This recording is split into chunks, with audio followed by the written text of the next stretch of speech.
And we are back here at Hollywood Smoke in the city of Santa Monica. I'm Steve Kim, joined by Michael Baca and Doug Fischer, editor of Ring Magazine. On the night of March 17th, we have boxing at the theater at the Madison Square Garden, live on ESPN. The main event features Jose Ramirez taking on Amir Imam for the vacant WBC 140-pound title. And a sidelight to this, maybe the last matchup of Bob Arum and Don King. So they'll talk ad nauseum about that. Ramirez, Imam. You know, I'm still high on Imam. He had that hiccup against Granados. Yeah. But the scary thing for Imam is, isn't Ramirez kind of a more talented version of Granados? A grinder that's going to be right in his chest the whole night? He is a grinder, but he doesn't have the quality of opposition under his belt that Adrian Granados had. Adrian Granados had fought everybody. The road warrior. Yeah, he is. He is a he's a gatekeeper / fringe contender who is proven tough. And he's not as tall and rangy as Ramirez. Ramirez has that extensive amateur background. He was a U.S. Olympian. He was a multiple-time national champion. But at his essence, yeah, he's not the athlete that Imam is. He's not as light on his feet as Imam is, doesn't have the hand speed or even maybe the punch accuracy. But he's very good at getting in a fighter's grill. And once he smells blood, he goes to the body very well. He's got nice punch selection. What I like about him is that he's got a lot of momentum coming into this fight. I mean, on paper, I view this as an even matchup. But you mentioned their promoters. And I think that's really the reason. I'm favoring Jose Ramirez, mostly because he's a Bob Arum fighter. And Bob Arum is still on top of his game in terms of developing talent, particularly top talent. Activity. Particularly amateur standouts, guys who already have a good foundation. They've moved him very well in his home region. He has become an attraction there. But he has also become an improved fighter. And they took their time with it. It looked for a while like, yeah, this guy's got kind of a low ceiling.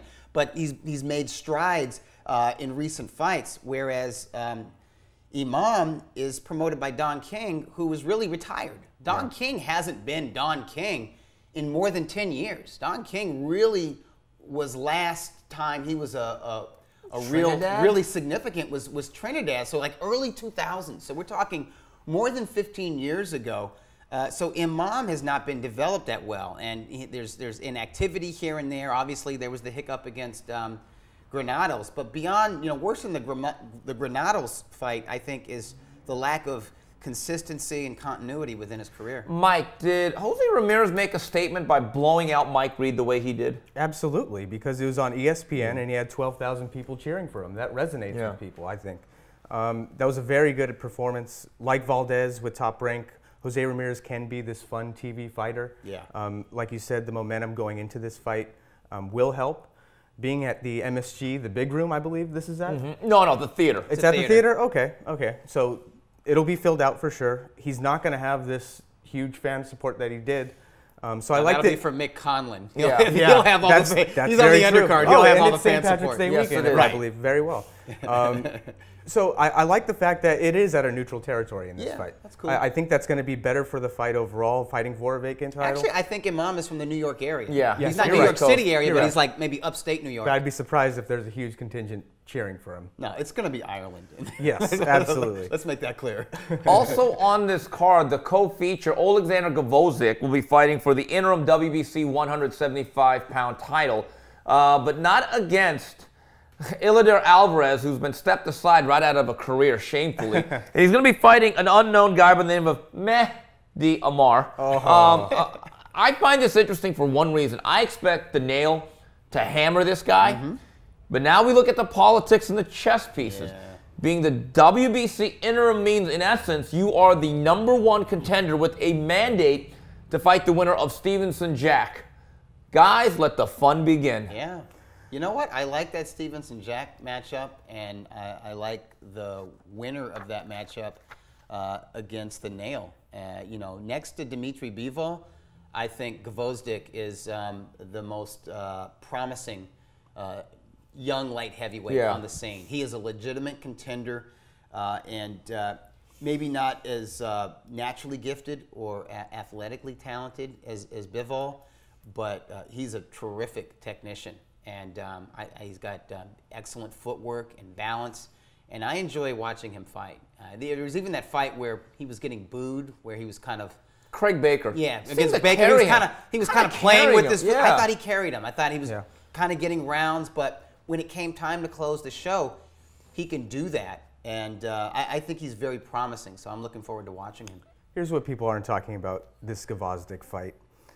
He was the #1 contender under the WBO, and still is, in line to face Sergey Kovalev, who they, of course, share manager Igor Klimas. Now, that Gvozdyk is in this WBC sanctioned fight. That takes him out of the WBO rankings. True.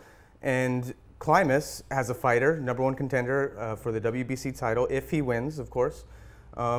He's already been down this road with Kovalev and Stevenson, and we didn't get a fight out of it. It was a big cluster. Yeah. So part of that was they were both fighting on HBO when they'd sort of agreed to match up to unify titles. That's true. And then Stevenson went to Al Heyman and thus Showtime. Yeah. So the networks came into play in that division, and there could be some of that with this alliance. If the nail is with Top Rank, that means he's ESPN. They have, again, Stevenson is the linear and ring championship holder, right? No, we stripped him of the ring title. Good for you. You do have to fight a contender once in a while. Okay, unless they really think the linear title they could live with, I'm not so sure they can.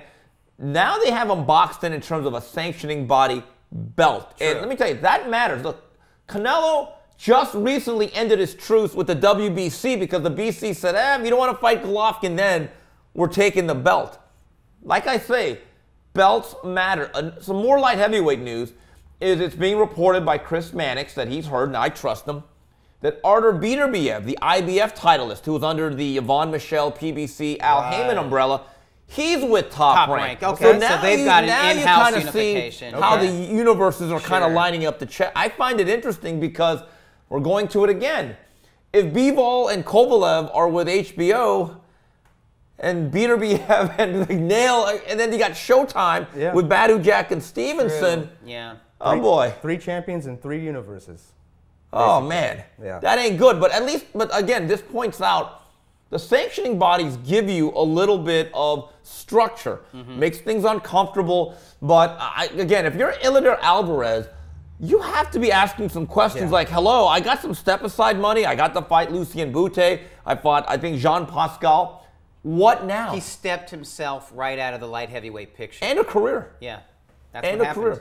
All right, well, that's it for this segment of the 10 Count. On behalf of Doug Fischer and Michael Baca, this is Steve Kim saying, till the next round, goodbye, everybody.